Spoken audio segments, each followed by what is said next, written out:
Hey guys, welcome back. TJ here with Dead History, and welcome back to part 2 of our look at our first president of the United States, who is George Washington. That's right. I'm here today with Henry. Say hi, Henry. Hello. How you doing? I'm good. Good. So, yes, of course, part 1 was a look at George Washington's birth, his early life, childhood, his adolescence, or military career, which was expansive, of course, and then his early political career. And now in part 2, we're going to take a look at his presidency. Yeah, that's right. You're right. His presidency, his legacy, his gravesite, his relationship with slavery, which is going to be big. Yeah, big. Yeah, that's right. And yes, you're right, Henry. We're going to take a look at his death and then his gravesite at Mount Vernon. That's right. We just visited there. That's right. We did just visit there. Henry, what about 5 days ago. Yeah, about 5 days ago. It was actually Henry's 8th president that he's ever seen. 8th, which is really cool, right, Henry? Yep. Number 8 for presidential gravesites for Henry, and he's not even 8 yet. He turns 8 in October, right? Mm-hmm. So, pretty cool stuff. We're going to show you all that. Yeah, we're going to get right into it, taking a look at what number president, Henry? The first president of the United States, George Washington. That's right. And what money is he on? The $1 bill. That's right. He's the first president. Yeah, that's right. I was about to be like, really? Come on, you don't know that? Good job. All right, so let's get right into it. Dive right into it here. So you guys know what my deal usually is, since even though this is the first president and technically the revised and updated and better version of our first presidential series installment. You're obviously seeing this at the end of us already completing all of the presidents in our presidential series. So you know the way I do things. I usually start off with the election and discuss that for a few minutes, the election that got that president elected. However, since George Washington was our first president, there was an election, but it wasn't like we're thinking. So, we're not going to get into too much detail with that. We're going to go over it a little bit, but not too much. And then we will be reading from The President is Dead by Louis Picone. I'm actually really excited because in my first Washington video that I did, the one that I removed, beside the misinformation I had in there about slavery and such, I didn't even have the book The President is Dead at that time. So there was no reading about the actual death of Washington. I just kind of showed pictures of his gravesite at Mount Vernon. Like I said, it was not, it was one of my first videos. It just wasn't that well done, in my opinion, at least. So I think you guys are really going to enjoy this one. So let's jump right in. I'm going to give you kind of an overview and a synopsis of his president. Wow. Excuse me, guys. Hold on a second here. My goodness. Sorry about that. My voice is definitely failing me after all this talking about our first president, George Washington. So I'm going to jump right in and give you kind of, guys, a synopsis overview of his presidency, kind of a brief one. Then I'm going to get into a really good synopsis overview. And then, of course, we'll get into slavery regarding Washington. And then we're going to get into his death and his gravesite and burial and everything there at Mount Vernon. So, here we go. And then, of course, before all that, we'll do some fun facts as well, as we know. So, in 1783, with the signing of the Treaty of Paris between Great Britain and the U.S., Washington believing he had done his duty, he gave up his command of the army and returned to Mount Vernon. He was intent on resuming his life as a gentleman farmer and a family man. However, in 1787, he was asked to attend the Constitutional Convention in Philadelphia and head the committee to draft the new Constitution. His impressive leadership there convinced the delegates that he was by far the most qualified man to become the nation's first president. At first, Washington balked. He wanted to at last return to a quiet life at home and leave governing the new nation to others. But public opinion was so strong that eventually he gave in. The first presidential election was held on January 7th of 1789, and Washington won handily. John Adams, who received the second largest number of votes, became the nation's first vice president. The 57-year-old Washington was inaugurated on April 30th, 1789 in New York City. Because Washington, D.C., America's future capital city, was not built yet, he lived in New York and Philadelphia. And while in office, he signed a bill establishing a future permanent U.S. capital along the Potomac River, the city later named Washington, D.C., in his honor. The United States was a small nation when Washington took office, consisting of 11 states and approximately 4 million people, and there was no precedent for how the new president should conduct domestic or foreign business. Mindful that his actions would likely determine how future presidents were expected to govern, Washington worked hard to set an example of fairness, prudence, and integrity. In foreign matters, he supported cordial relations with other countries, but also favored a position of neutrality in foreign conflicts. Domestically, he nominated the first Chief Justice of the U.S. Supreme Court, John Jay. And he signed a bill establishing the first national bank, the Bank of the United States, and he set up his own presidential cabinet. His two most prominent cabinet appointees were Secretary of State Thomas Jefferson and Secretary of the Treasury Alexander Hamilton, two men who disagreed strongly on the role of the federal government. Hamilton favored a strong central government and was part of the Federalist Party, while Jefferson favored stronger states' rights as part of the Democratic-Republican Party, the forerunner to the Democratic Party. Washington believed that divergent views were critical for the health of the new government, but he was distressed at what he saw as an emerging partisanship.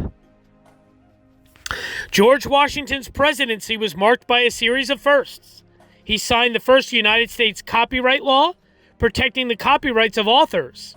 He also signed the first Thanksgiving Proclamation, making November 26th a national day of thanksgiving for the end of the war for American independence and the successful ratification of the Constitution.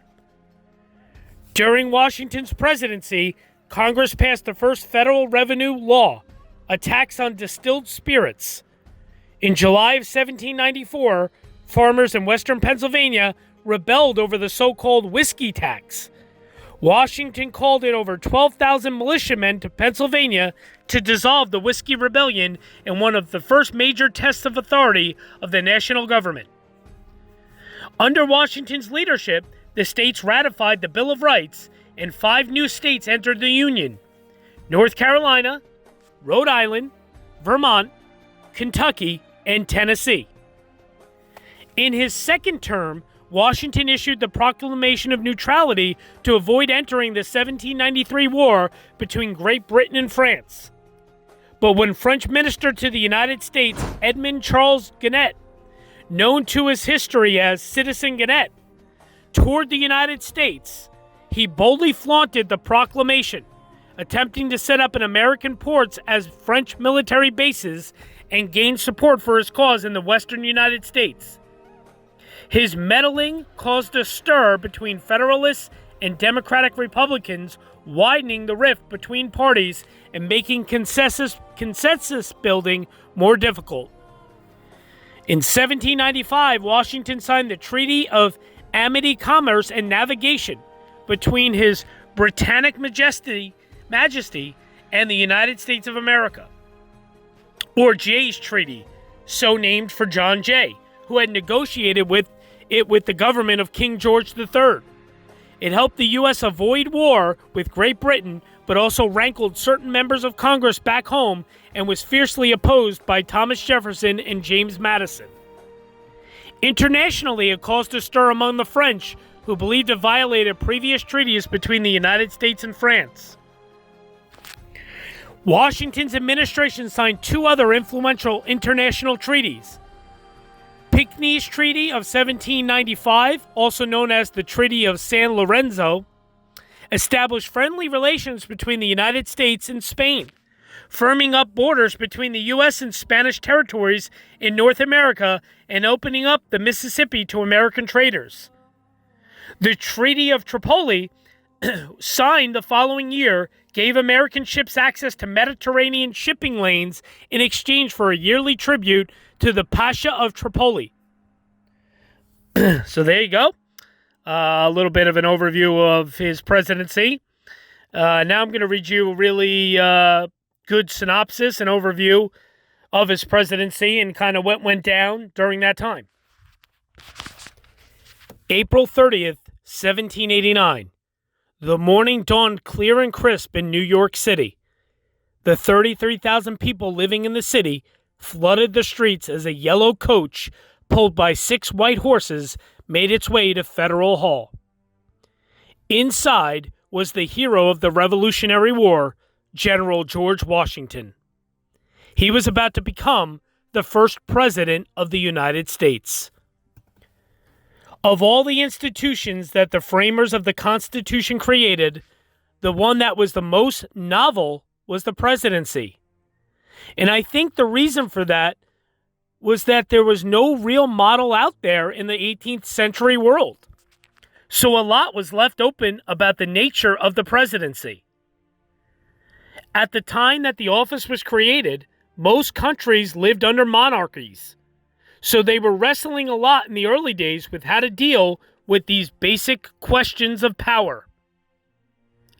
The question began at the end of the American Revolution, when it was not certain what kind of government the newly free country would have or what part of it would have the most control. These people are professional politicians, but what they do not have is experience in creating a national government. They only have experiences at the colonial or state level. And the whole thing is one big experiment. Nobody has done this before. This is a group of what could have been little countries, but now are united under a new constitution. At the Constitutional Convention in 1787, the delegates could not agree on how much power a president should wield. Most of the states had presidents who were no more than figureheads. And not surprisingly, when the delegates to the Constitutional Convention arrived, a lot of them had that sort of thing in mind. The original men who wrote the Constitution did not think the presidency was all that important. For them, the heart and soul of a republic was the Congress. Congress represented the states, while the president would be a centralized singular power. A heated debate circled the new position. The amount of authority it received would determine the balance of control in the government. While the Founding Fathers claimed that King George III was an abusive executive, so they did not give the president a lot of unilateral power. They established strong courts, a strong legislature, and a relatively weak chief executive. They really wanted the executive to be the agent of what the legislature would instruct or tell the executive to do. In a world of monarchs where bloodlines determined leadership, this new democracy also faced a unique and important question: how to choose a president. It was generally thought that ordinary Americans would not know the candidates, would not know who they were. So what would an ordinary farmer in upstate New York know about some candidate for president? Almost nothing. The delegates instead set up the electoral college system. Each state got a different number of electors based on how many congressmen each had. The electors themselves would be chosen by a popular vote in each of the states or by their legislatures. But tension among the delegates was still high over who would be the first to hold the office. The question threatened to doom the convention until George Washington agreed to run. One of the things that reassured skeptics about the whole idea of a stronger federal government was that George Washington would be the first president. They knew that Washington would not try to become king because he had already walked away from that possibility at the end of the Revolution. And so it was that genius for renouncing power that ironically ensured Washington would be the first president. The first presidential election took place on February 4th of 1789. 69 electors met in their respective states and cast 2 ballots. The winner would be president and the runner-up vice president. Washington swept the first ballot with all 69 votes. The winner of the second ballot, John Adams, became vice president. When Washington was elected president, people did not know what to call him. His title was not a frivolous issue. It was symbolic of the debate during the convention of how much power to vest in the presidency. John Adams wanted it to be almost regal, His Majesty the President. But Washington settled on a more modest title, His Excellency the President. Part of being His Excellency is that you do not have to shake hands. They would bow to each other. But part of this is because George Washington did not like to shake hands with everyone. It is not that he had a phobia about being touched. It is that there was a certain dignity, he thinks, that went with the presidency. Whatever Washington did, nearly every action and decision took on special significance simply because it was the first. Virtually every day of his presidency, Washington faced, should a president accept private dinner invitations? Should a president attend funerals? No one knew what a president was. And so Washington very deliberately sought the advice of people around him. He, not surprisingly, thought he needed advisors, so he created this cabinet. But it was the group of people who were responsible to devise policy, to execute policy, to become his closest advisors. The Constitution talks about executive officers, so the idea that there would be people in charge of the great departments of government was not a shock. The interesting part is that Washington ultimately decides to convene his executive officers and to meet with them. Over time, the cabinet has grown from 4 members to 15, but its function has remained largely the same. Washington brought the brightest minds of America together as his advisors, as a cabinet. He invented that. He could have chosen yes men. He could have chosen people who would go, yes, whatever you want. But no, he brought together people who were brilliant in theory and brilliant in practice. Thomas Jefferson was the Secretary of State. For Treasury Secretary, he picks Alexander Hamilton. And for Secretary of War, he picks Henry Knox, who was one of his generals in the Revolution. And whenever he has a decision to make, a policy decision or a decision about how he should do something, he consults all of them. Washington spent his first year as president in the country's capital, New York City. Congress met at Federal Hall on Wall Street while the president had an office and residence not far away. Washington, D.C., there is nothing there. It is swamp. It is wilderness. The capital of the United States had been moving around. When George Washington is inaugurated, it is in New York City, and New York City hopes to keep it. Southern states wanted the capital moved south between Virginia and Maryland. Northern states resisted the move, but they also wanted the federal government to assume the tens of millions in debt they had amassed during the Revolution. It was the first battle between North and South, and the seat of government was the prize. Alexander Hamilton really felt like if the national government could not take over all these states' debts from the Revolution, then the national government itself really would not necessarily have the authority to keep doing what it needed to do. George Washington agreed. supporting a compromise that would swap northern debt for a southern capital. Alexander Hamilton, he makes a deal with James Madison, congressman from Virginia, and also Thomas Jefferson. And the arrangement is that the capital will move from New York City to Philadelphia for 10 years, and then it will go to a site on the Potomac River, so it will end up in the South. Washington oversaw construction of the new federal city, hiring the planners who laid it out and the architects who designed the buildings. And he had very specific thoughts on the president's future home. One of the aspects of architecture that he liked was the Oval Room. I mean, he made sure that the pattern was there in the White House. Those ovals were incorporated into the new mansion, with the diplomatic receiving room, the Blue Room, and the top floor's Yellow Room. The first Oval Office would be added more than a century later by William Howard Taft. Washington's days were consumed with the business of the nation, his workday usually stretching from 4 a.m. until 3 p.m. He actually had more people working for him at Mount Vernon than he did in the executive branch of government.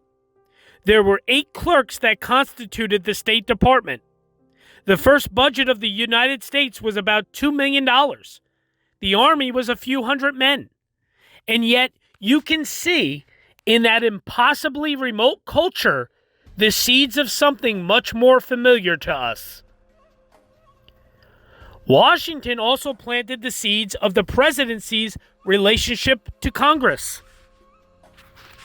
He understood that ultimately, about executive matters, he wanted to make sure that the executive branch was maintained as a branch separate from the legislature, and it could have been swallowed up very quickly. On one of the few occasions he directly consulted legislators, he found them unreceptive to his authority. He went to the Senate one day with an Indian treaty, thinking that he would get the advice and consent of the Senate while he stood there. And someone in the Senate firmly made it clear that the Senate would set up its own timetable for advising whether or not it gave its consent. Washington lost his temper.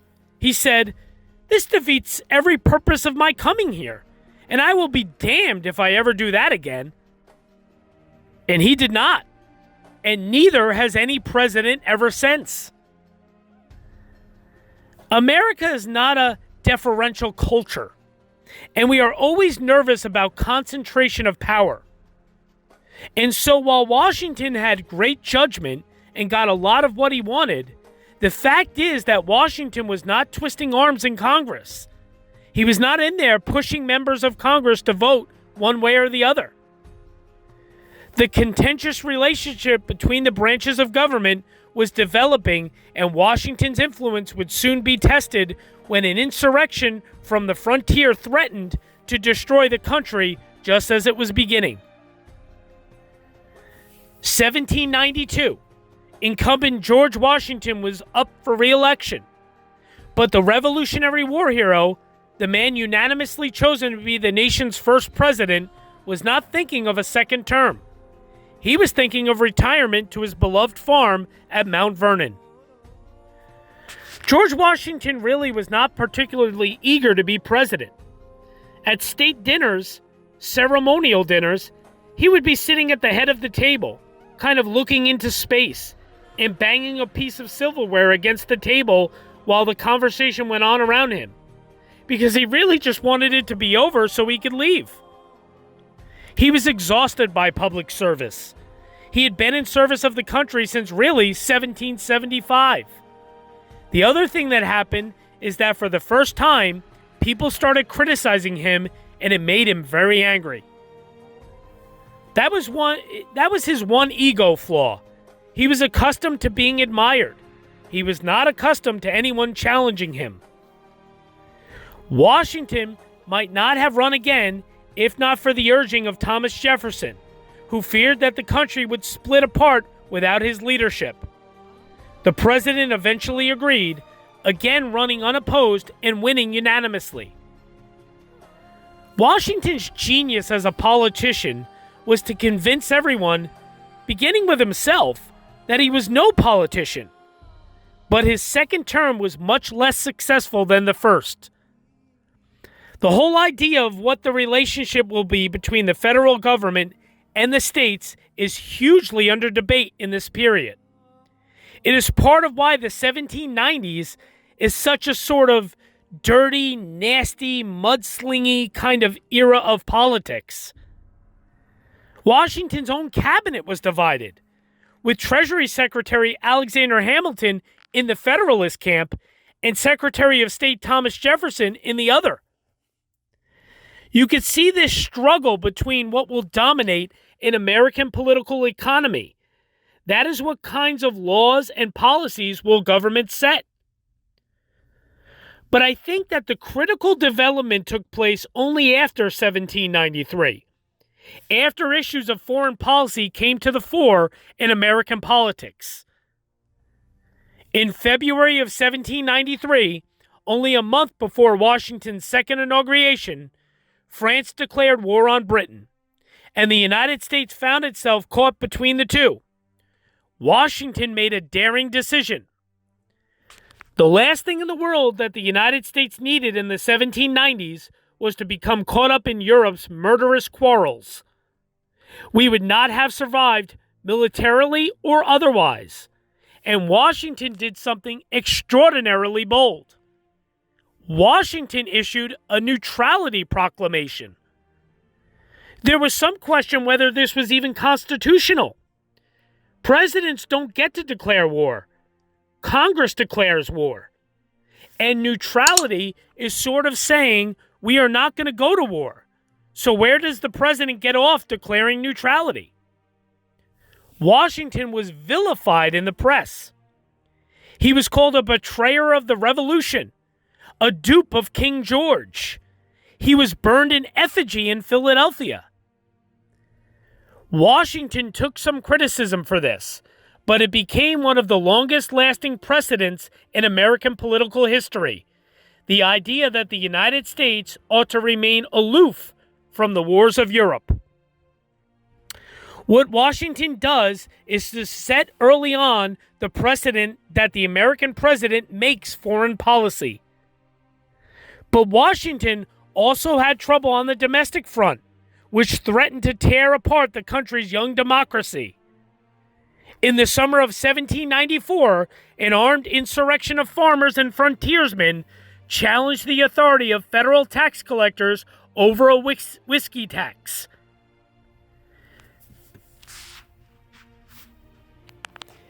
People in western Pennsylvania, they have a gun battle with the local revenue collector. The commander of the local militia is killed. A couple other people are killed and injured. And then the whole countryside is, like, enraged. The whiskey rebels, they remembered that the Revolutionary War had been all about excessive taxation. There is a direct line that runs from the rebels of 1776 and the whiskey rebels of the 1790s and the Tea Party of 2010 and 2012. Washington understood the threat this defiance posed to the country, but it also handed him an opportunity to cement the federal government's authority by putting the powers of the president into practice. George Washington marched troops into western Pennsylvania to suppress this revolt. The idea that the government was willing to do that and did that kind of action was really a strong statement. The rebellion was put down without a shot ever being fired. After getting word that an army was marching out to meet them and that Washington was leading it, the rebels retreated to their homes. Of all the precedents set by Washington, the most pivotal would not be in how he exercised his power, but by how he relinquished it. It seems like a small thing to us today, but the fact that George Washington stepped down after 2 terms shaped, in many ways, the survival of the Republic. For 144 years, presidents honored this tradition, none serving more than 2 terms until Franklin Roosevelt. By 1951, Congress would make Washington's precedent law with the 22nd Amendment. But in 1796, Washington's decision to leave was viewed with trepidation. In 1796, a lot has changed. And one of the things is that parties are beginning to develop and that it is a real contest and people are manipulating and the press is involved. None of the founding fathers expected there to be political parties. James Madison does write in the Federalist Papers about factions, but he treats them like a scientist handling germs. Factions are bad. But lo and behold, in a few years, there are two parties. And there you have it, guys. George Washington believed that the forming of political parties would be the end of democracy as they knew it. The end of the republic. He thought it was a bad idea. And James Madison did as well. A lot of the founding fathers did. But unfortunately, parties started to happen.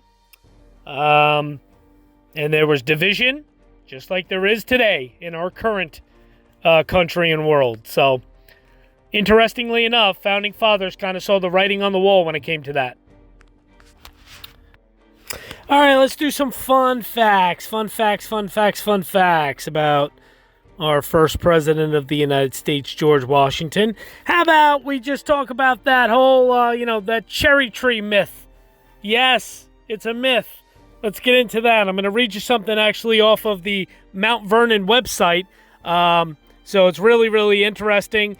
It's going to kind of debunk the whole cherry tree myth for all of us that we've heard for so long as kids.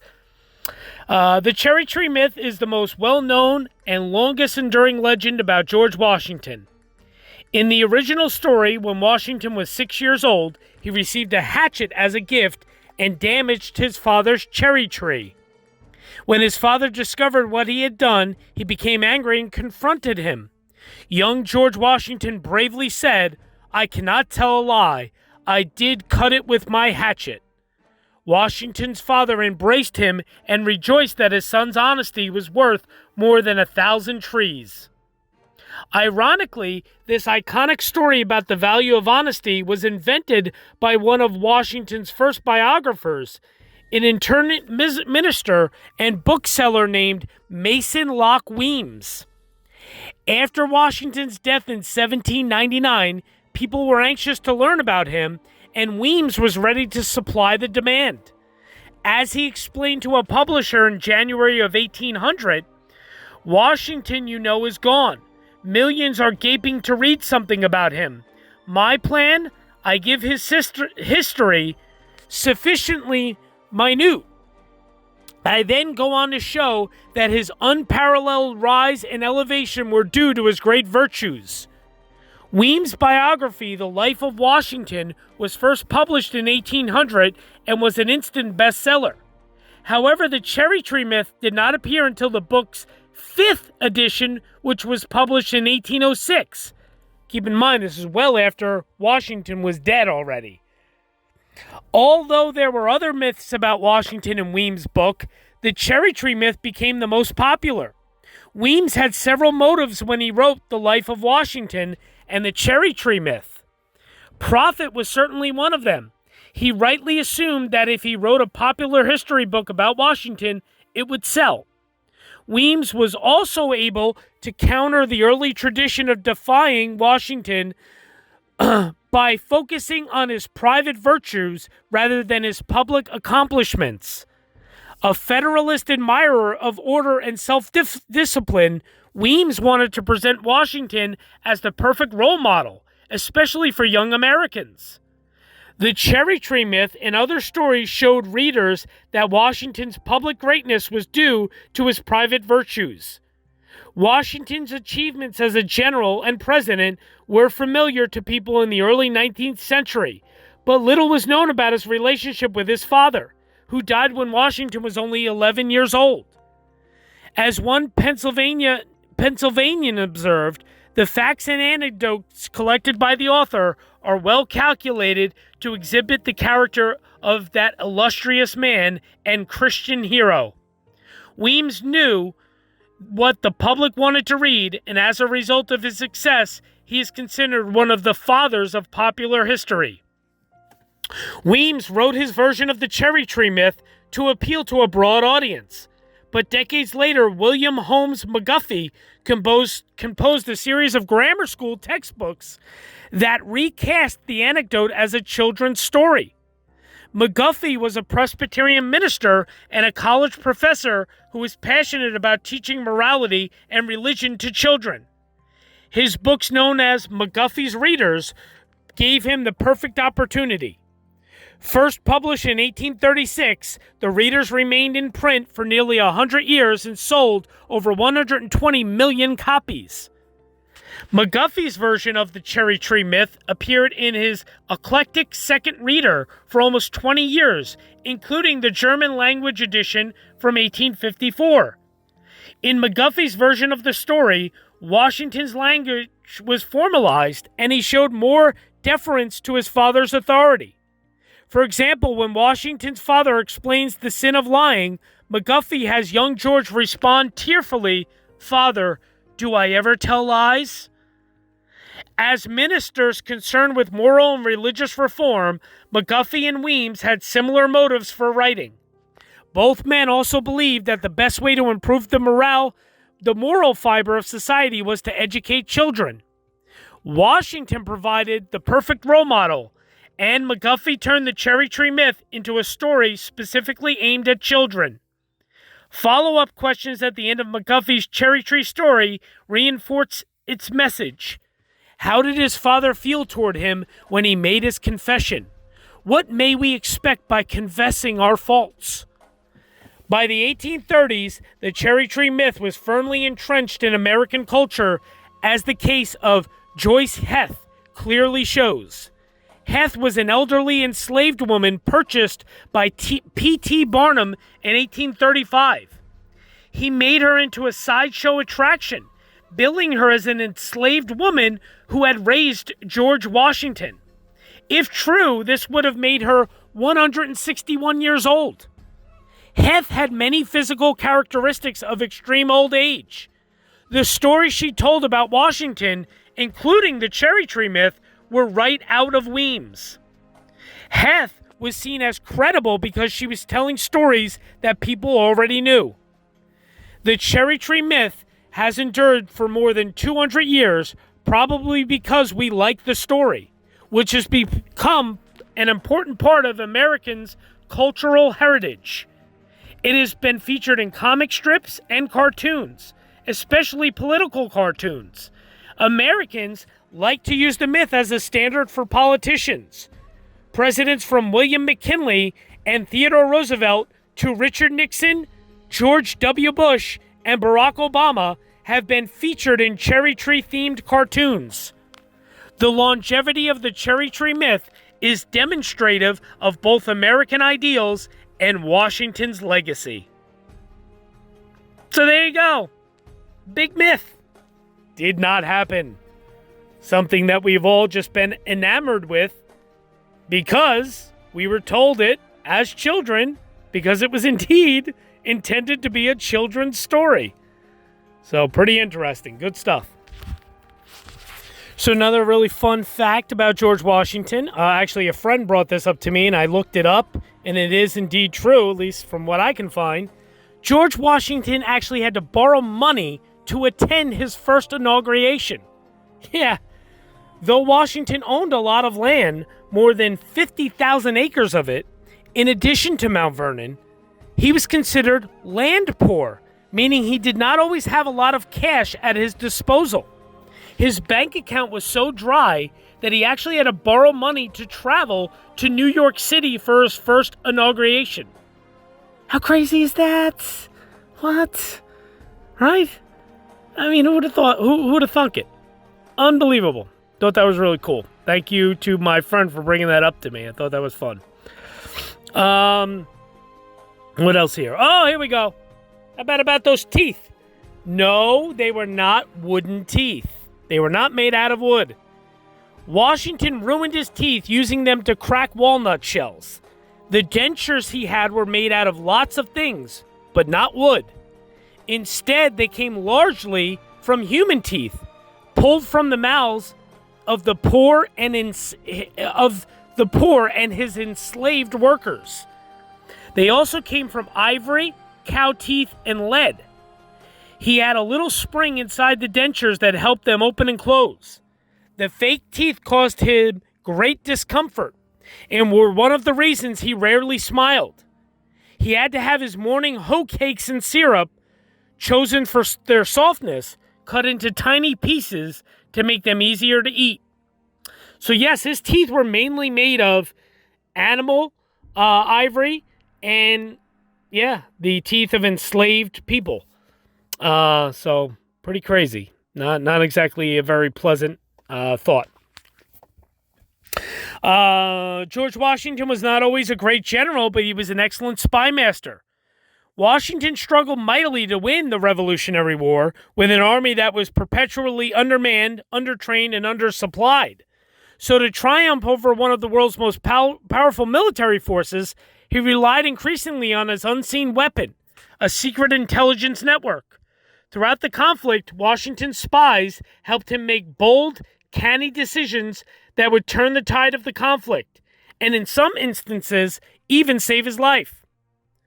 The story of Washington's underground spy network and how it helped Americans win their revolution is replete with intrigue.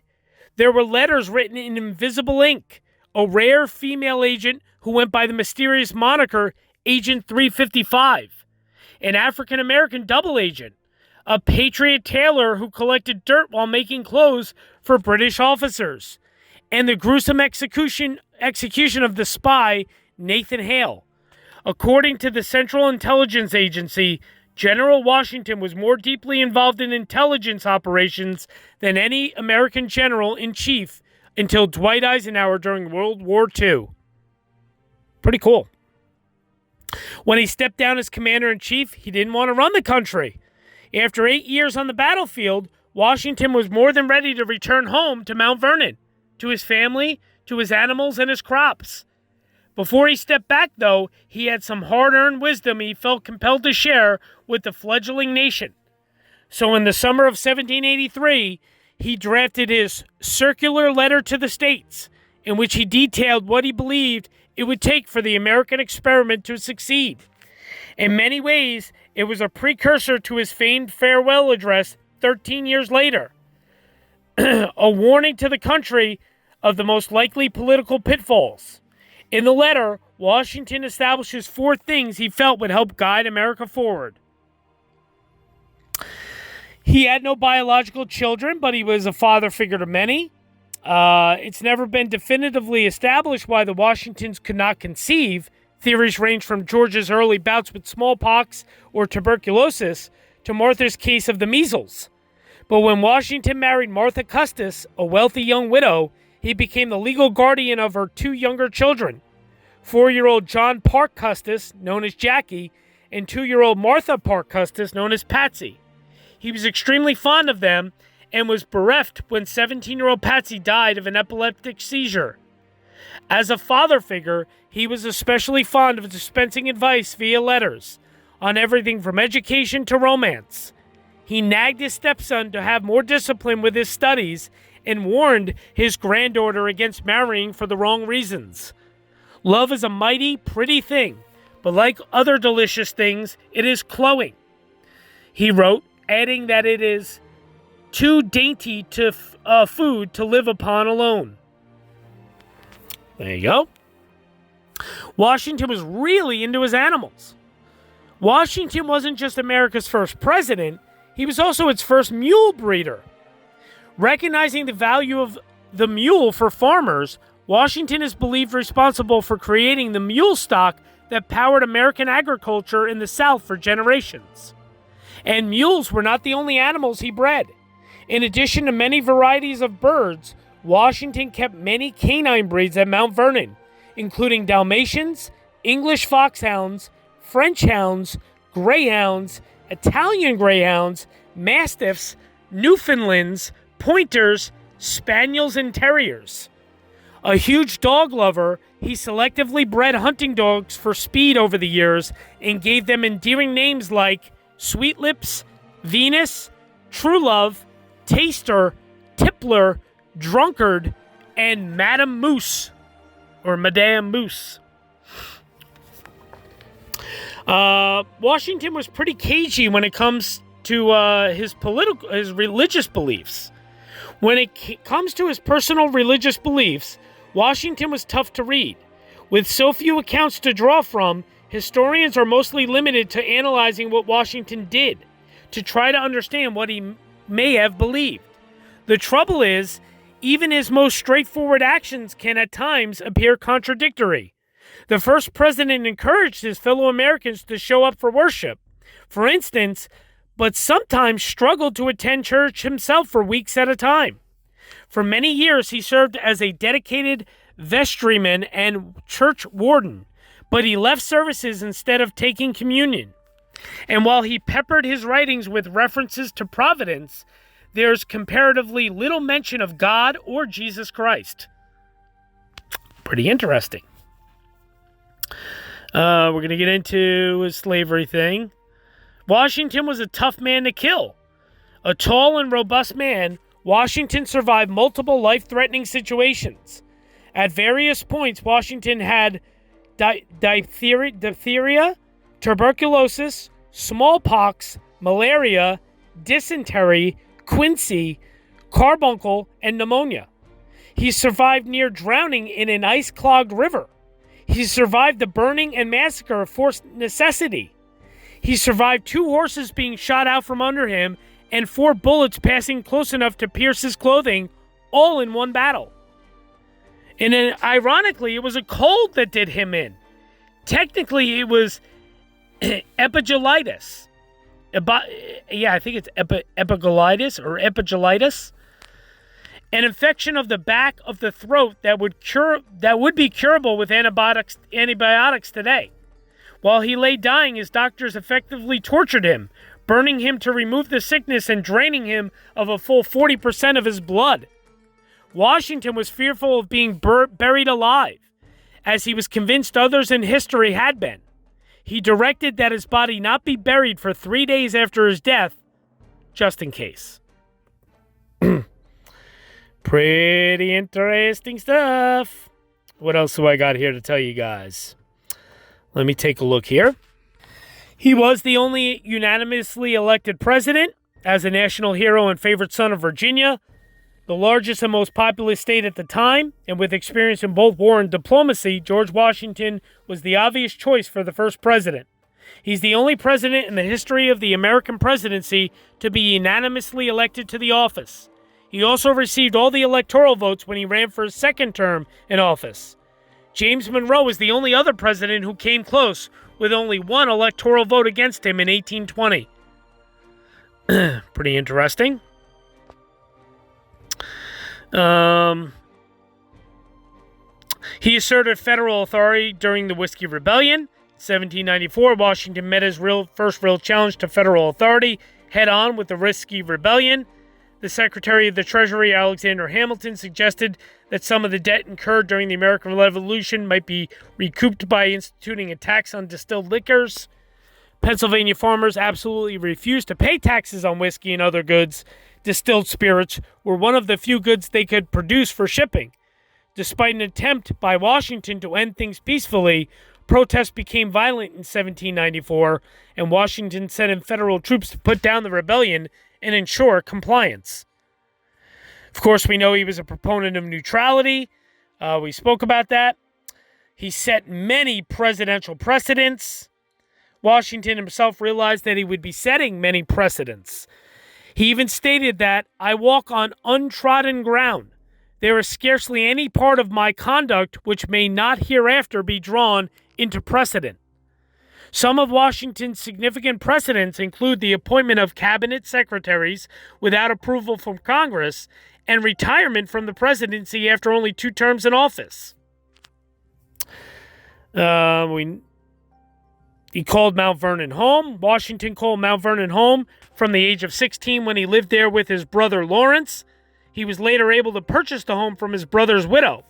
He loved his home and spent as much time as possible there over the years before retiring to the land. At one time, one of the largest whiskey distilleries was located at Mount Vernon. Pretty cool stuff. What else do I got here for you? Here we go. George Washington's hair was all real. It looks white because he powdered it, but it was actually real. It was not a wig. George Washington was made an honorary citizen of France. The quintessential American received this honor in 1792. And I started to read this in part 1. For a time, George Washington was a non-president commander-in-chief, but he did not do much. In 1798, when fears were growing of a French invasion, Washington was named by John Adams commander-in-chief of the U.S. military, even though he was not president anymore. Apparently, this was a strategy to help recruiting, as Washington's name was very well known. He only served in an advisory capacity since he was pretty old by that point, but he felt that he should have been a bit more involved. According to this letter, there's a letter that's here stated, he was frustrated that even though he was commander-in-chief, nobody really told him much about what was going on with the military. Interesting. No one will ever rank higher than him in the U.S. military.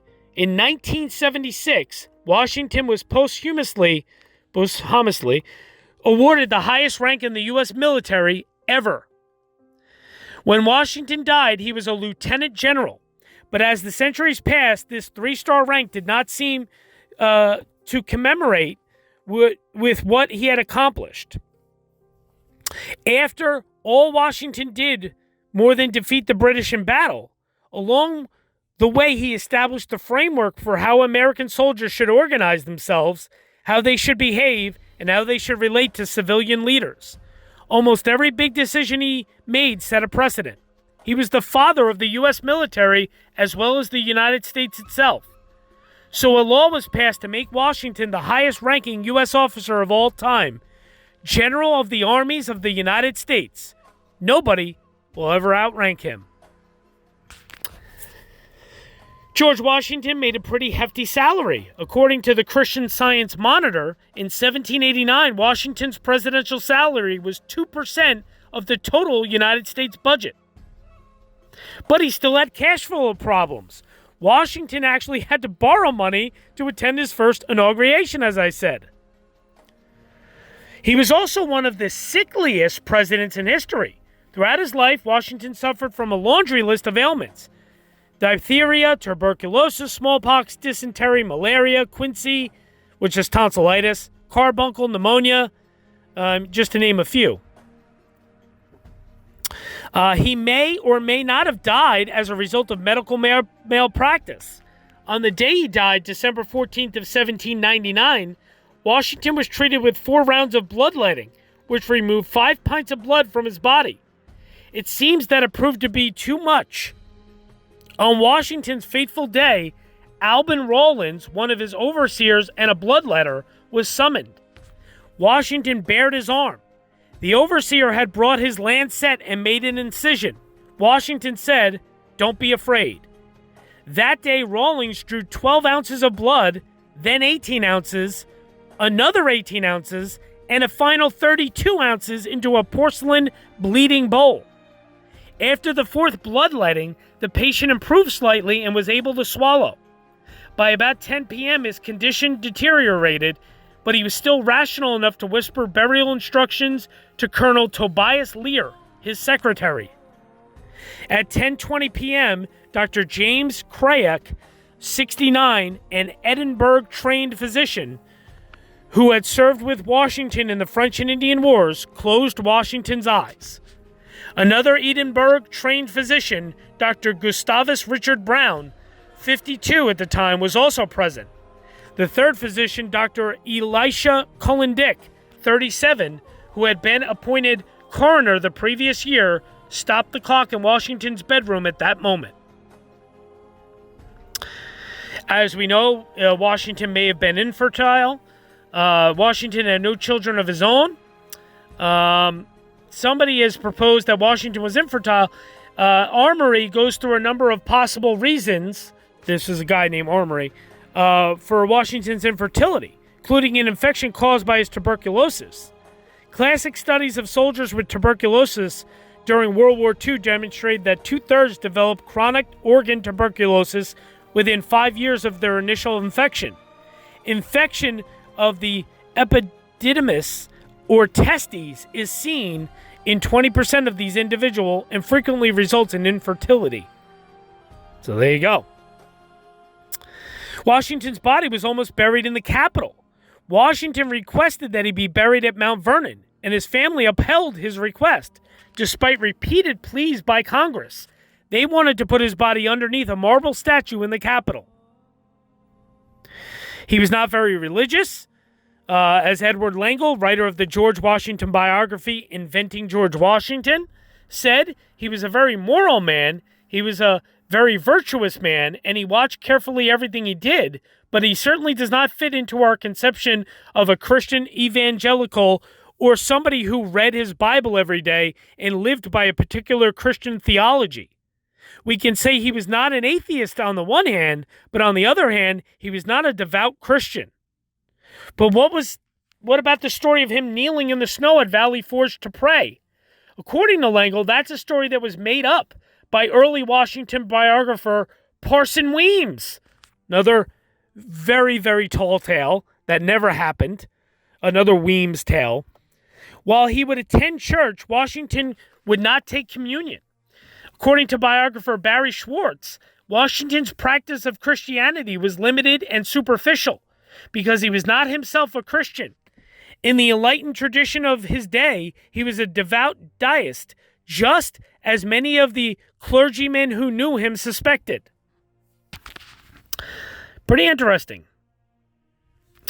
We don't have an exact number, but the best estimates, he was a big-time letter writer, seem to put the number of letters that he penned somewhere between 18,000 and 20,000. If you wrote one letter a day, it would take you between 50 and 55 years to write that many. Crazy. He was a dog lover.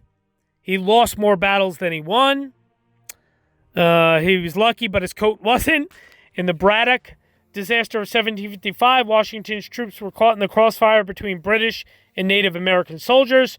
2 horses were shot from underneath Washington, and his coat was pierced by 4 musket balls, none of which hit his actual body. And George Washington was the only president to actually go into battle while serving as president. Pretty crazy. We know about that because that was the Whiskey Rebellion. He fell in love with his best friend's wife. We talked about that. Sally Fairfax. George Washington was widely criticized in the press in the later years of his presidency. He was accused of having an overly monarchical, basically a monarch style, and was criticized for his declaration of neutrality in overseas conflicts.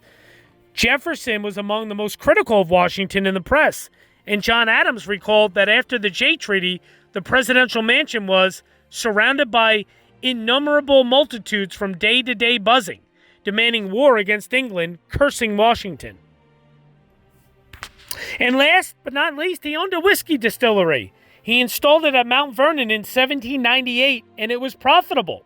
According to a Polish visitor to the estate, it distilled 12,000 gallons a year. In 1799, Washington wrote to his nephew, 200 gallons of whiskey will be ready this day for your call, and the sooner it is taken, the better, as the demand for this article in these parts is brisk. So there you go. Some fun facts, fun overview of George Washington and all that good stuff. And now it is time to discuss something that is not so fun and not so good. So this now leads us to the topic of Washington and slavery. It's unfortunate.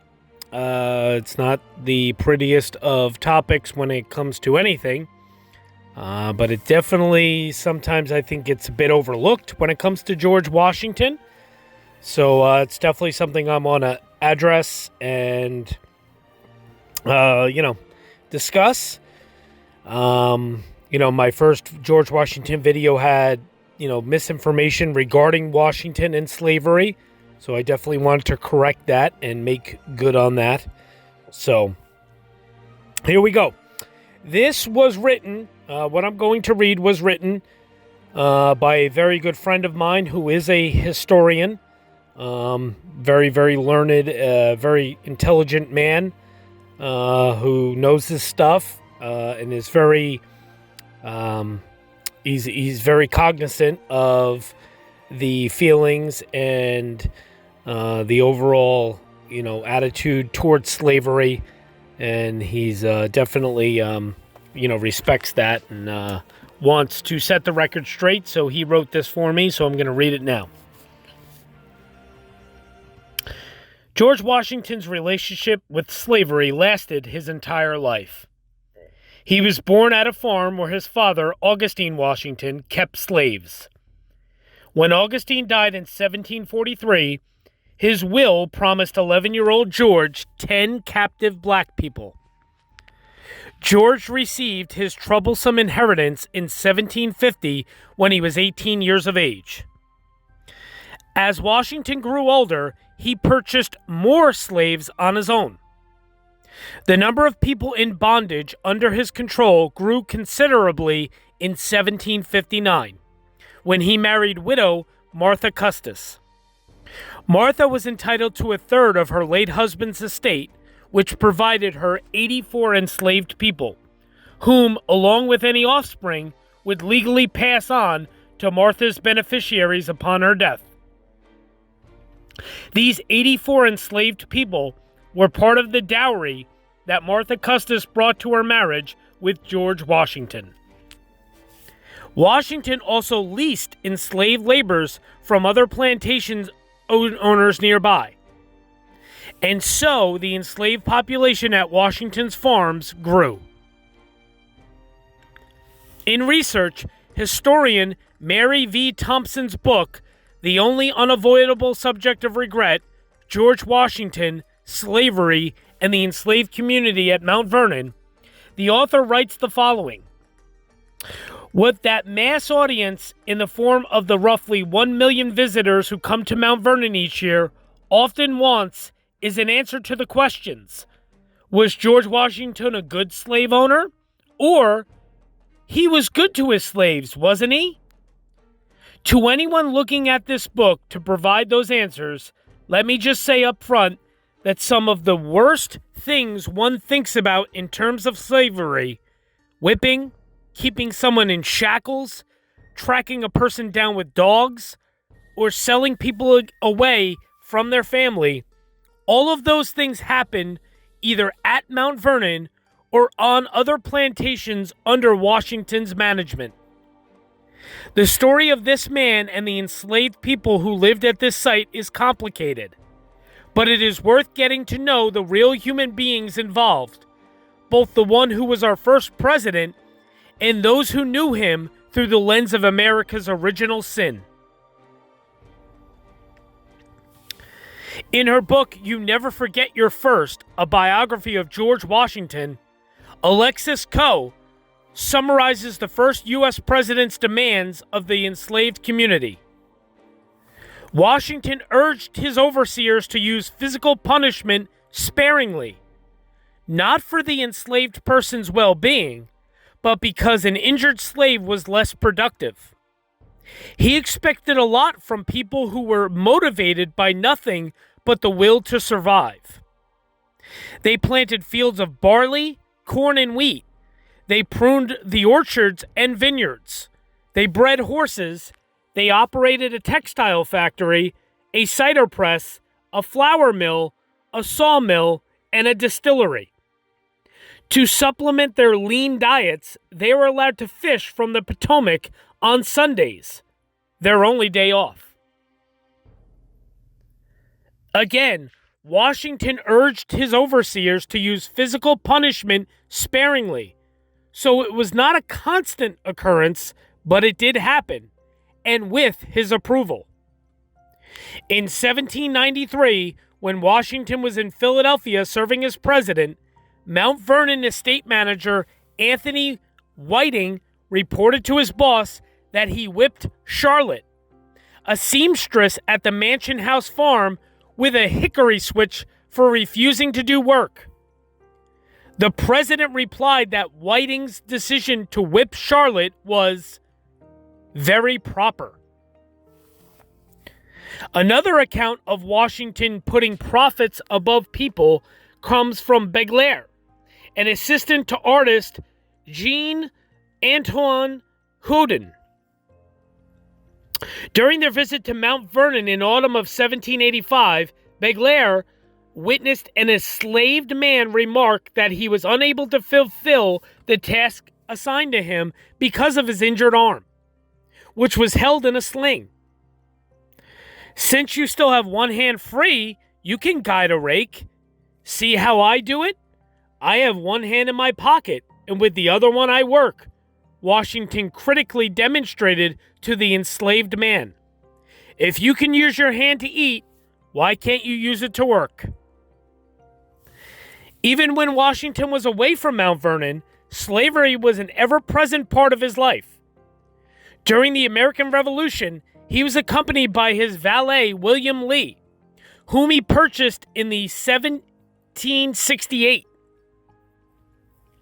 Lee's duties included delivering messages and organizing Washington's papers, among many other tasks. William Lee's brother, Frank Lee, labored as a waiter and butler in the Mount Vernon mansion. Many of the hundreds of people enslaved by the Washingtons attempted to escape, and some did successfully self-emancipate. In spring 1781, the British warship HMS Savage landed at Mount Vernon. 14 men and 3 women escaped aboard the ship seeking freedom. Of the 17, 7 of them were later returned to captivity at Mount Vernon. Hercules Posey, Washington's enslaved cook, escaped in 1797 and never returned. The previous year, maid Ona Judge, approximately 22 years of age, escaped from the presidential mansion in Philadelphia. A free woman from then until her death in 1848, she recalled her flight to freedom near the end of her life. "Whilst they were packing up to go to Virginia, I was packing to go. I did not know where, for I knew that if I went back to Virginia, I should never get my liberty," Judge said. "I had friends among the colored people of Philadelphia, had my things carried there beforehand, and left Washington's house while they were eating dinner." George Washington spent the final 3 years of his life unsuccessfully trying to return Ona Judge to slavery. Washington's views on slavery did change somewhat as he aged. In 1786, Washington wrote financier Robert Morris that although he disagreed with certain tactics employed by abolitionists, "I hope it will not be conceived from these observations that it is my wish to hold the unhappy people, who are the subject of this letter in slavery. I can only say that there is not a man living who wishes more sincerely than I do to see a plan adopted for the abolition of it. But there is only one proper and effectual mode by which it can be accomplished, and that is by legislative authority. And this, as far as my suffrage will go, shall never be wanting." Nevertheless, Washington did not publicly push for abolition legislation, nor did he free any slaves while he was alive. And it was after these comments to Robert Morris that he praised the physical punishment dealt to Charlotte, the seamstress, and sought the return of Hercules Posey and Ona Judge to captivity. Additionally, during his presidency, George Washington orchestrated a plan to rotate his slaves out of Philadelphia every 6 months so that they would not win their freedom under Pennsylvania's Gradual Abolition Act of 1780. So while in some conversations he indicated a change of thought, his actions often contradicted these statements. At the time of George Washington's death in 1799, 317 people were enslaved at Washington's farms. 123 of them were owned by Washington himself, while the others claimed by the Custis inheritance or other plantation owners. Having evolved to some degree on the issue of slavery, while also thinking about his own reputation, George Washington arranged in his last will and testament for the people he personally enslaved to be freed upon the death of his wife, Martha.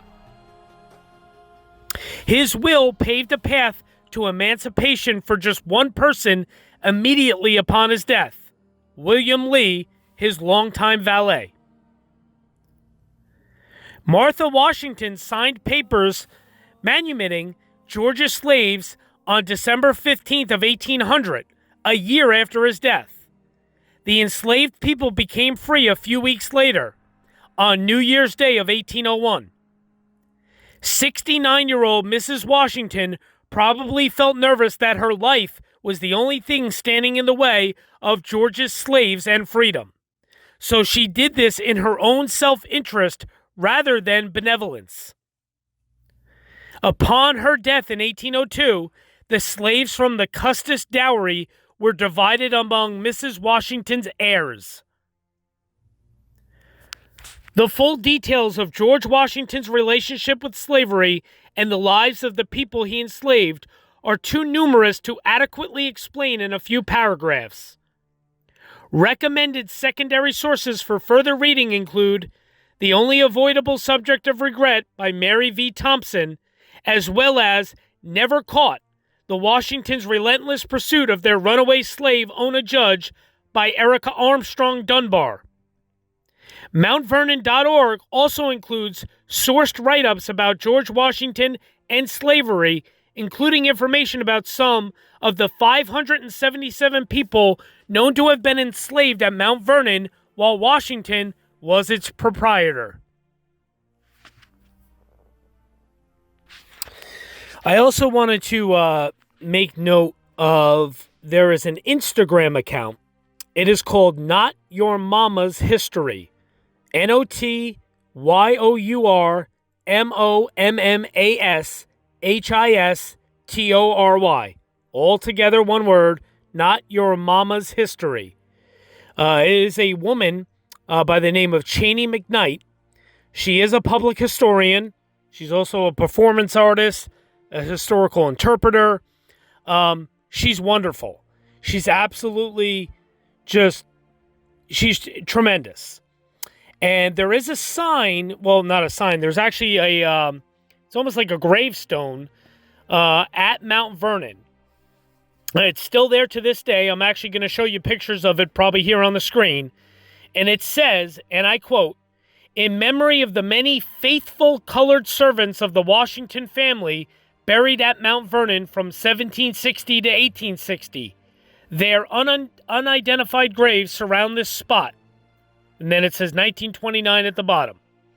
Well, Not Your Mama's History, Cheney McKnight, she actually did a post about this on June 8th of 2020 on her Instagram page. I implore all of you that are on Instagram to go follow Not Your Mama's History, Miss Cheney McKnight.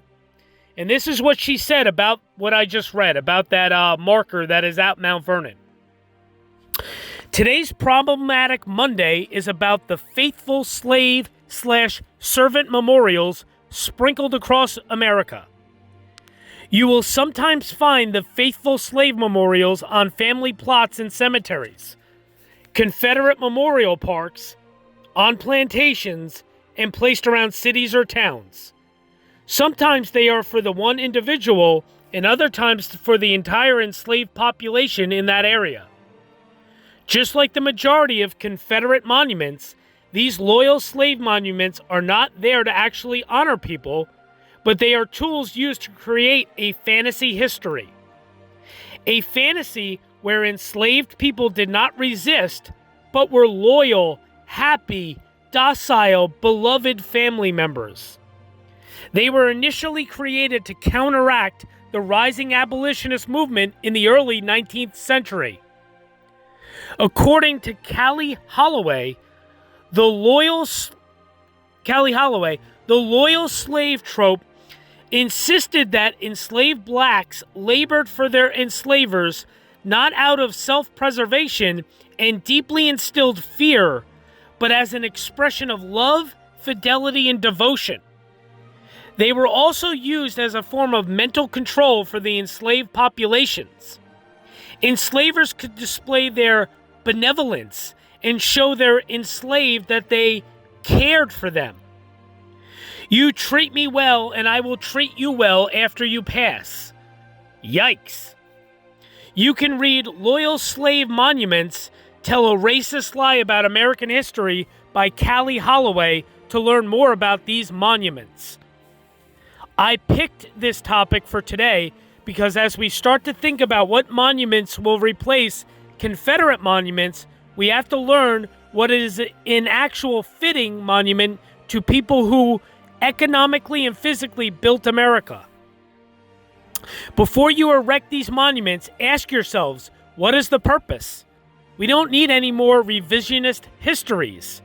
Let's just tell the truth to teach future generations and actually honor their ancestors. Please note that I am intentionally using the 1929 Mount Vernon Memorial to the Washington family's quote-unquote faithful servants as a teaching tool, because in 1983, they added an updated memorial. Even though I believe the 1983 memorial can and should be updated, it is an example of the difference between a tool used by oppressors to rewrite history and an actual memorial. Excellent. I mean, really just a brilliant take on what these kind of, this kind of wording and these kind of quote-unquote memorials really truly symbolize. So again, go to Cheney McKnight's Instagram page. You're probably seeing a picture of her Instagram page here on your screen. Not Your Mama's History. Wonderful. Definitely wonderful take. Very intelligent woman. Definitely somebody who knows her stuff and is somebody that should be, well received and well read. And definitely anybody that's interested in history, especially when it comes to abolitionist history and slavery and that sort of thing, and enslaved peoples, definitely go take a look because it's wonderful. All right, so there you go. Thank you to Miss Cheney McKnight of Not Your Mama's History, and thank you to my friend who's the historian who wrote that piece about slavery for me. Wonderful stuff, and I'm glad that we could set the record straight. Again, I'm not here to tell you that George Washington was a terrible human being. Obviously, the slavery thing is a monstrous, horrible sin that anybody that took, that participated in it, I mean, it's terrible. There's no excuse for it. But I have to tell facts. George Washington did wonderful things in the Revolutionary War, war hero. He did wonderful things as far as the founding of our country and the U.S. Constitution and establishing precedents during his presidency that last to this day. Some very wonderful things. He is a very revered founding father of ours, of course.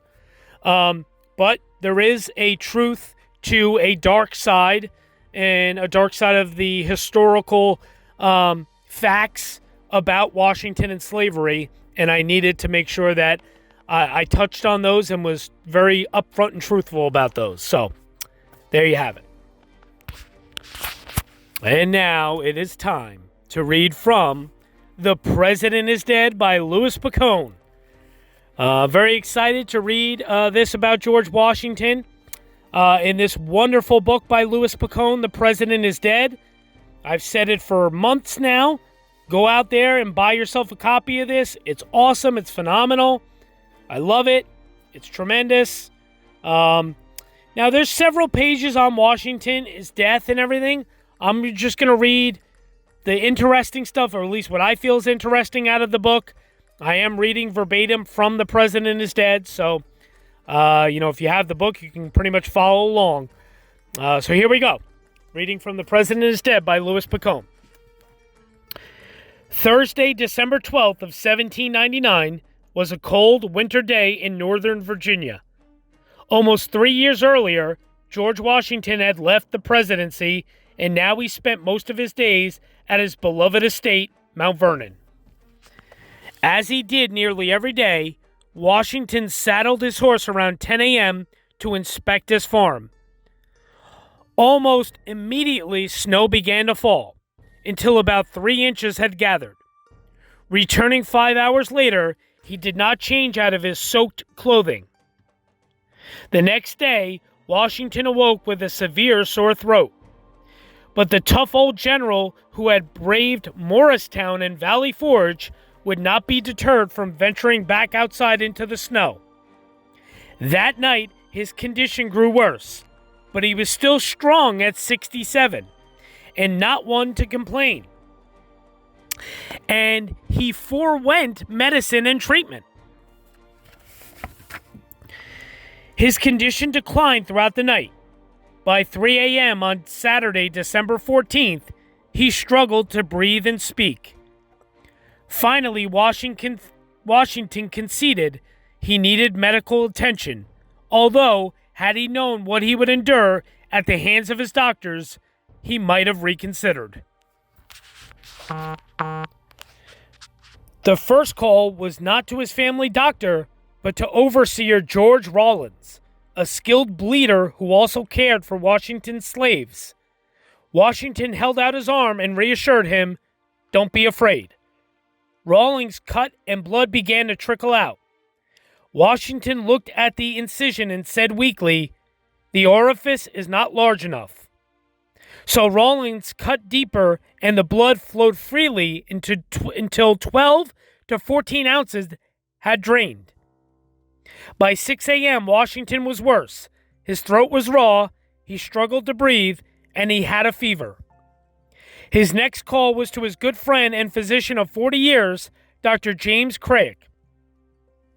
Before Craig arrived from Alexandria, Washington's personal secretary, Tobias Lear, gave him a cocktail of butter, molasses, and vinegar to ease his pain, but instead, it nearly choked him. Craig arrived at 9 a.m. and found Washington in the upstairs master bedroom. He applied a blister of cantharides to his throat, an excruciating practice that was believed to draw out the deadly humors. Craig then drew more blood, this time from Washington's neck and arm. At noon, he performed an enema and later had Washington gargle with sage tea and vinegar.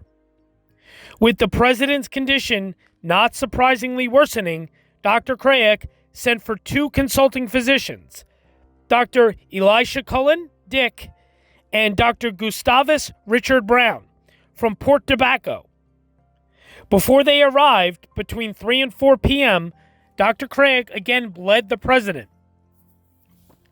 The 3 doctors surveyed the patient and apparently decided that if there was any blood left, it should be removed. Another 32 ounces was siphoned out of the weakened Washington. All told, a staggering 82 ounces of blood, almost 2.5 liters, was drained in a matter of hours. Finally, the doctors mercifully stopped, but the fact that Washington was still alive after 40% of his blood was drained showed how tough the old general was. Those with him during those final hours admired how Washington faced the excruciating and humiliating treatment and prospect of death with the same dignity and courage he demonstrated in the rest of his life. But his primary concern was perhaps a fate worse than death, being buried alive. And this fear, it's tapophobia, was not unfounded. At the end of the 18th century, doctors could not always distinguish a comatose patient from a dead one. And in some instances, people were indeed buried before their time. This led to the invention of safety coffins, which were equipped with a string inside attached to a bell located above ground. For several days after the burial, someone would stand guard and listen for a ring to alert them that the person in the coffin was still alive. In a barely audible voice, Washington pleaded with Tobias Lear, "I am just going. Have me decently buried, and do not let my body be put into the vault in less than 3 days after I am dead." A saddened Lear nodded, but Washington was so worried about being buried alive that he would not let a silent nod suffice. "Do you understand me?" he demanded, in as strong a voice as he could muster. Lear replied, "Yes, sir." Satisfied, Washington uttered what were to be his final words, "'Tis well." At 10:20 p.m., Washington leaned back and placed his fingers on his wrist to feel his own weak pulse. Sometime before 11 p.m. on the evening of Saturday, December 14th, Washington's fingers slipped off his wrist, he took his last breath, and he died.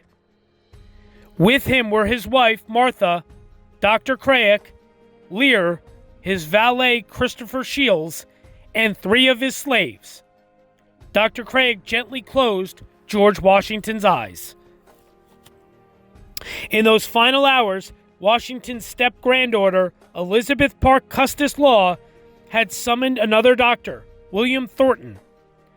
Dr. Thornton believed a tracheotomy, a rare and risky procedure at the time, would save his life. But when he arrived at Mount Vernon, Washington was already dead. Thornton was not ready to concede. Convinced the cold weather would hold Washington in a state of suspended animation, Thornton proposed, well, what Thornton proposed is probably best told in his own words. First to thaw him in cold water, then to lay him in blankets, and by degrees and by friction to give him warmth, and to put into activity the minute blood vessels. At the same time to open a passage to the lungs by the trachea, and to inflate them with air, to produce an artificial respiration, and to transfuse blood into him from a lamb. Thankfully, Washington was spared this desecration when the other doctors wisely convinced him it would not work. Thornton later suggested that the president should rest for eternity not at Mount Vernon, as Washington himself wished, but in the capital city named in his honor. In addition to being a doctor, Thornton was the architect who designed the United States Capitol. In it, he planned a rotunda and envisioned this would be where the president should rest in peace. Since construction of the rotunda had not begun, for the time being, Washington's own wishes would be carried out. Washington had made arrangements for his final resting place in his will, dated July 9th of 1799, selecting a serene spot on Mount Vernon for a new above-ground crypt large enough for family members who wished to join him in eternal rest. In addition, Washington's will included an astounding clause in which he arranged for the immediate freedom of his mulatto man, William, and that the rest of his slaves were to be freed upon the death of his wife. We do know this. We already touched on this. William Lee was the only one that was emancipated immediately after the death of Washington. His body was placed in a mahogany casket made in Alexandria. Inscribed on the casket at the head was "Surge in Judicum," rise to judgment, and at the middle, "Gloria Deo," glory to God. Attached to the coffin was a silver plate that read, "George Washington, born February 22nd of 1732, died December 14th of 1799. Despite Washington's specific request in his will that his corpse may be interred in a private manner without parade or funeral oration, the Masonic fraternity of Alexandria was permitted to honor their fellow Freemason. The funeral was held on Wednesday, December 18th, and hundreds gathered at Mount Vernon. The pallbearers were Washington's friends and business associates. Protestant Episcopal funeral services were read by Reverend Thomas Davis from the Christ Church in Alexandria. It was scheduled to start at noon, but due to people arriving late, the procession did not start until 3 p.m. It was led by the clergyman and Washington's horse, who walked with an empty saddle draped with Washington's holster and pistols. So there you go. All throughout the nation, somber mock funeral parades were held and public eulogies were delivered. The most famous occurred on December 26th of 1799 in Philadelphia, the nation's capital at the time. After a funeral procession that featured everything except the body of Washington, Virginia Representative Henry Lee delivered the eulogy.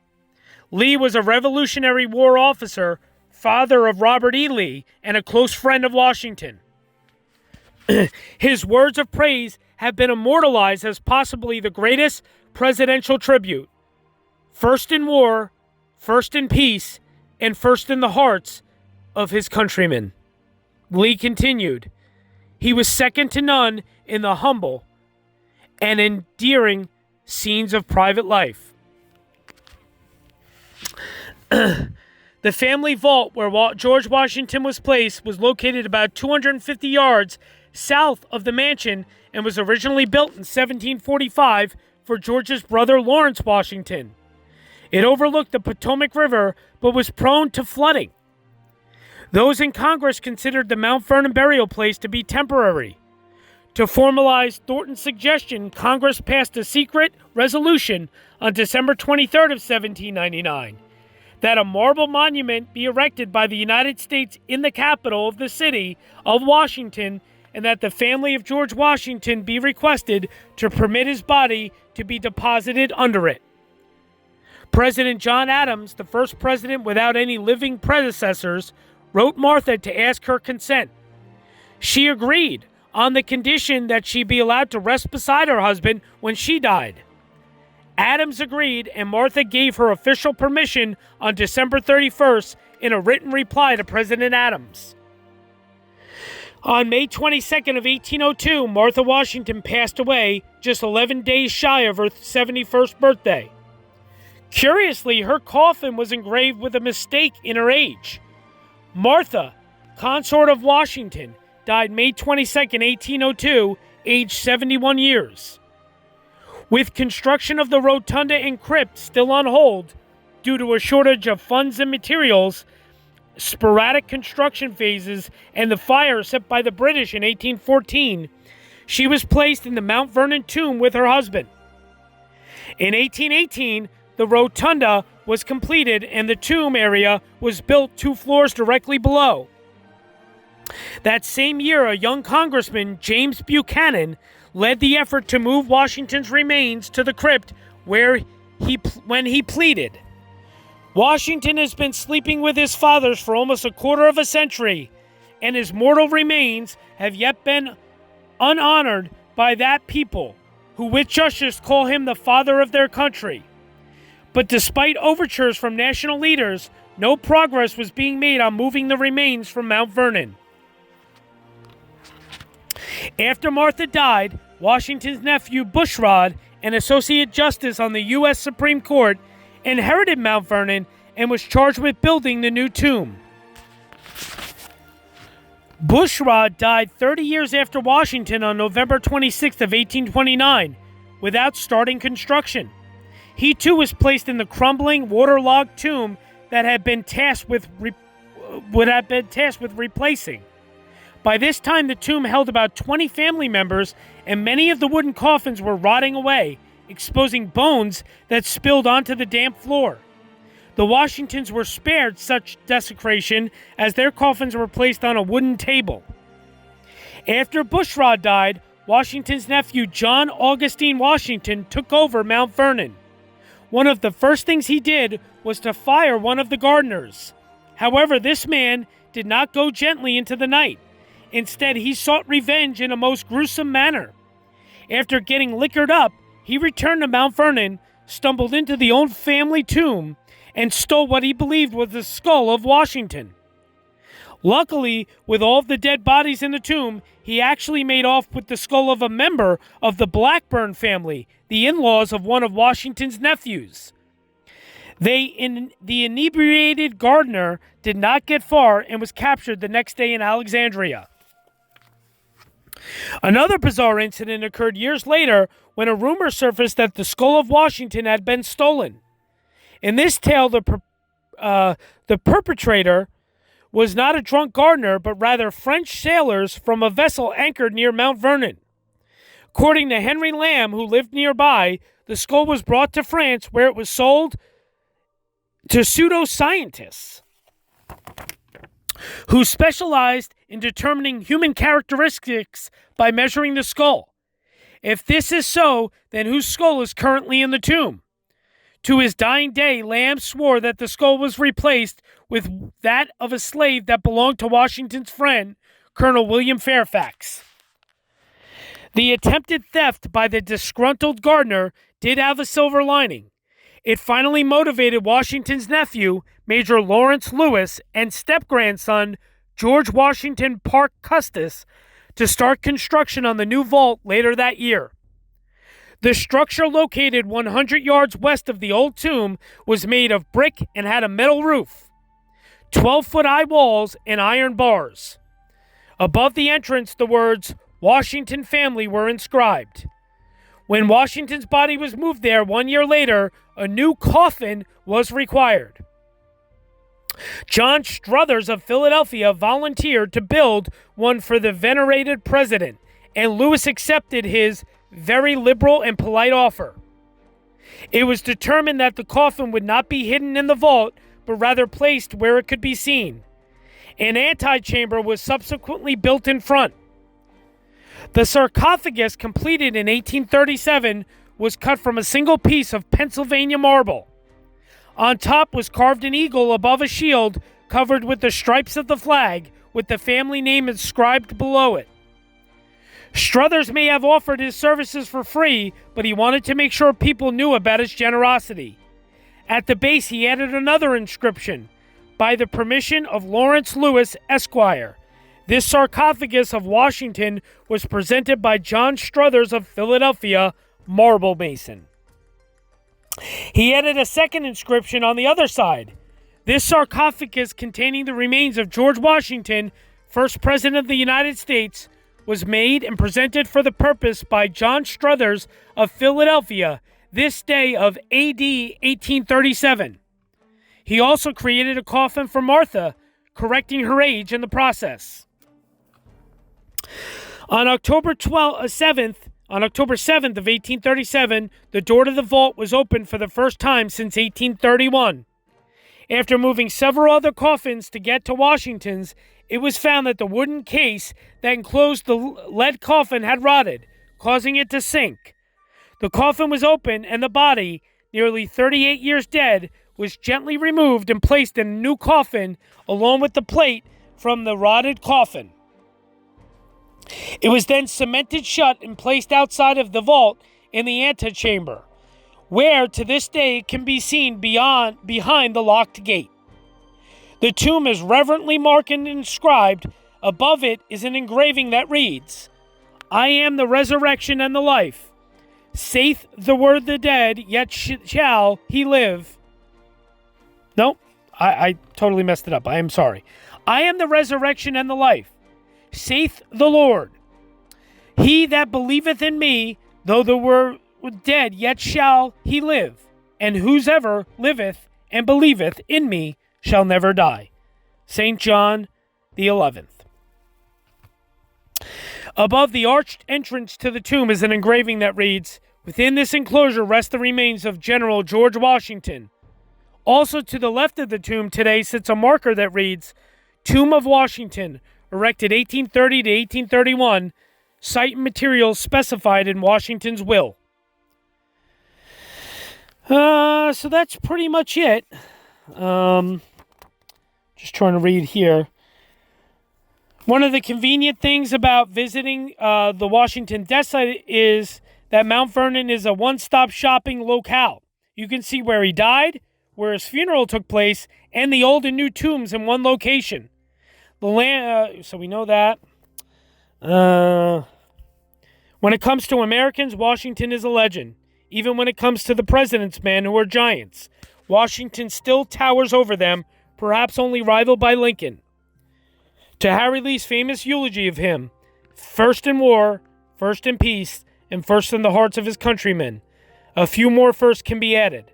First in death, and his ancestral home was first in historic preservation.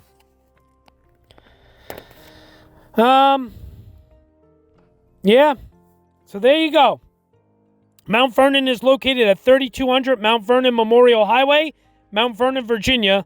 The site is open 365 days a year. There's other things in there in the book, The President is Dead by Louis Picone, but that's just the overview and the gist of the death, the funeral, and the burial of our first president of the United States, George Washington. I'm sure you're seeing some pictures here of my visits to Mount Vernon. In the bonus footage, I'm going to show you some more pictures and some more videos of my visits to Mount Vernon. And there you go. So there you have it, guys. That is a look at the life, legacy, death, burial, gravesite, all of it, of our first president of the United States, one of our most beloved and revered founding fathers, George Washington. So there you go, guys. We thank you so much. Right, Henry? Yep. This has been a pleasure. Our presidential series was a lot of fun, right, bud? Yep, it was so much fun. Yep. Thank you for all the support. Yep. Thank you so much. That's right. Thank you for all the support. Thank you for watching. Now, remember, stay tuned for next week because we are going to have a special question and answer video. And a bloopers video. And probably some bloopers at the end of it. Yeah, probably for some fun. Because we do mess up from time to time, Henry and I. So we're going to do that next week. And then I will be announcing it soon. We will be doing that live stream coming up very soon of me and one of my friends who's a big historian. And we're grave sites. That's right. We're going to be grading every presidential gravesite. So just like I did a few weeks ago with Thomas Balcerski, where him and I gave a grade and a tier to each U.S. president, based on their presidency. Well, this time, me and my friend, we're going to grade them strictly on their gravesite. How, big they are and how fancy they are. And Yep, absolutely. Henry's right. Basically, it's just going to be our opinion. Yep. It's just going to be our opinion on the gravesite. So that live stream is going to be coming up soon, and I'll announce that on my Instagram and on here on this YouTube channel so you guys will know. And then after that, it starts the Vice President series. That's right. Same as our presidential series. Our Vice President series will be a new video every single week, and we will be showing a new Vice President every single week. So keep in mind, that's going to be a lot of fun. I visited all the Vice President grave sites as well. Yep. So I have a lot to show you. So it's going to be a lot of fun. Yep. So again, thank you so much for all. So much. That's right. Thank you so much for all the support. Keep it up. Keep those comments and questions coming. We love them. And we will see you guys next week. And soon we will see you for our Vice President series. Thanks, guys. Bye. Bye-bye now.